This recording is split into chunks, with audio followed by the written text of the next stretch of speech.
everybody, and welcome back to another exciting episode of Boyographic, show in which I, Matt, the Gameboy, will take you through the highs and lows of the Gameboy library, one card at a time. This week, we're looking at a Japanese exclusive puzzle game with Koi Wa Kakehiki. As we all know, the Nintendo Game Boy has a plethora of puzzle games.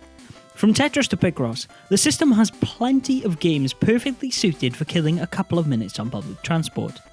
As well as ports of genre classics like Puyo Puyo and Sokoban, the system has its fair share of titles like Koi Wa Kakehiki, which offer a truly unique puzzle experience. This Japanese exclusive game, which roughly translates to something like love is a bargain, as in a back and forth, not cheap, was developed by Graphic Research and published by Pony Canyon in 1991. You'd be happy to know, though, that despite the Japanese-only release, everything bar the title is in English. And while the game bills itself more as a romance simulator than a puzzle game, the simplest way to describe it is as a cross between slide puzzles and chess. Yep, an odd mix, but bear with me.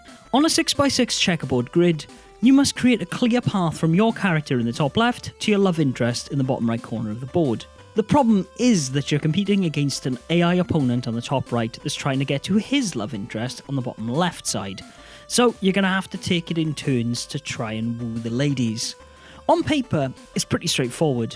You move around the outside of the board, select the row you want to move and press A to push or pull them vertically or horizontally. There's only really two constraints to the movement. One, you can't cycle the end rows in a way that would move the corner pieces, meaning you always need to work from top left to bottom right. And two, you can't immediately reverse an opponent's action, only pull or push that row in the same direction they did, well, at least for that turn.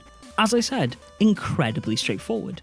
But don't be fooled by the simplicity of control and the seemingly small grid size.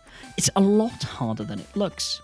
You see, the game has 3 difficulty levels, easy, medium and hard, and while this only changes the intelligence of your AI opponent, it is enough to expose a level of complexity you might not expect. Each difficulty requires you to beat the AI 3 times in a row, while it only takes 1 loss to incur a game over. Never fear though. Each difficulty is available from the off, meaning you can quickly get back into a game if you lose, or if you think you can handle it, you could just jump right into the deep end and go for hard. I would recommend building up to that though, as easy is still difficult while you're learning the ropes. Sure, at first you might get lucky and muddle your way to victory when the AI isn't planning a few moves ahead, but getting 3 wins on hard will require you to think about each and every move. Because it's often not who makes the smartest moves that decides victory at that stage, but who makes the fewest mistakes. There's only 2 additional things to worry about when you're playing the game: time and turn skips. While I honestly didn't have an issue with the timer, randomly hidden under the grid are special rest tiles that cause you to miss a turn. The ability to make 2 moves in this game is a huge advantage. Not only does it completely allow you to mess up your opponent's board if you're on the defensive, but it can also allow you to leap to an early victory if the tiles are aligned in your favour. Naturally though, this works both ways, allowing the AI to do some real damage to you, but the degree of randomness at least doesn't seem to favour the computer, so I think it's fine. The only real flaw I found in the game was that unfortunately, in spite of the game's best efforts, you can still find yourself in an endless loop with the AI if you're not careful, which can get a little frustrating. There were a number of times, especially on the hard difficulty, where I had to entirely rethink my strategy, as the AI simply wouldn't let me make the move I wanted to make without undoing it. I'd do it again, and the AI would just keep doing the same thing until I accepted the futility of it all, which kinda sucks.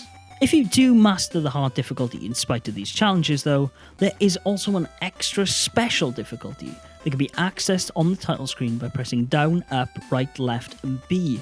Pressing start after that button sequence puts you in a 1-round winner-takes-all match with an insanely difficult AI that even after spending days playing this game, I've yet to beat.